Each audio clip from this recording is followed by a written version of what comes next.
Welcome back to my very first fursuit tutorial. Today we're going from this to this in this amount of time.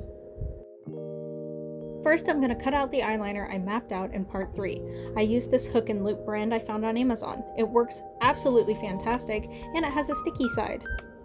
I add extra glue to it when I apply it anyway, but it's nice to have an extra layer of security. After I cut the first one out, I'm going to use the second one as a reference and match them. Now I'm going to trim around the eyes to almost the backing so it glues properly. This is the eye mesh we're using. Before I glue on the actual eyeliner, I'm going to map out the eyes to make sure it fits perfectly. I press the mesh against the inside of the base and trace it with a pencil. Now that it's on my desk, I'm going to sketch out what the eye should look like and I'll test fit it. I think it turned out great. Now I'm going to use duct tape and tape off every part that the color is not, so the pupil, the highlight, and the outside of the eye. This commissioner wanted gold eyes, so I'm going to make a transition from yellow to gold. I wait for it to dry and then peel off the tape and put it back on another piece of mesh. This way they're perfectly matching. Now that I outlined everything and colored it, I'm going to do a quick test fit before we seal these eyes. I think they look great. Now I'm going to use a Sharpie and very lightly black out the mesh. Notice how I'm barely touching it. This is to prevent it from bleeding through. Now why do I black out the mesh? This is without blacking it out. And this is with. You can tell that the difference is insane.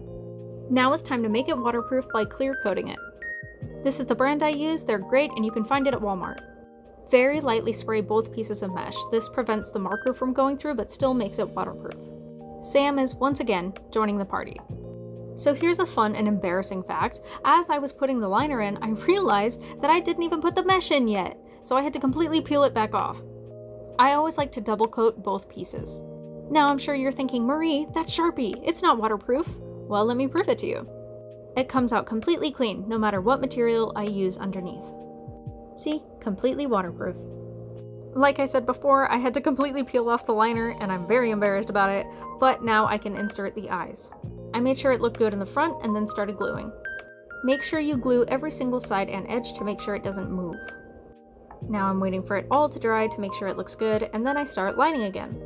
I cut out little holes around the eye mesh to make sure you can see properly, and then line everything else. As I always say, my suits are built for durability, so I glue a line where the lining touches the mesh. This makes it nearly impossible for anything to rip or peel. Now that I have the eyes attached and glued, I'm going to work on the eyeliner. Before I add the eyeliner, I like to line the inside of both eyes with neoprene. It gives it more of a 3D effect. It also makes the eyeliner look very clean. Now the eyes are completely done. Off camera, I added a couple mouth details that were on her ref, and now we're going to attach the back of the head. Make sure you attach the back after you do the inside lining. It makes it a lot easier. Lucky me, my hot glue gun is so high temperature that it not only glues it, it actually melts the plastic together. Now that that's done, I'm going to work on the liner on the back of the head. First I glue it, and now I'm going to sew them both together. This gives a seamless and very strong transition. And there we go, all done. Thanks for watching. Come back for part 5 where I teach you how to make teeth, the inside of the mouth, a tongue, eyelids, and the neck.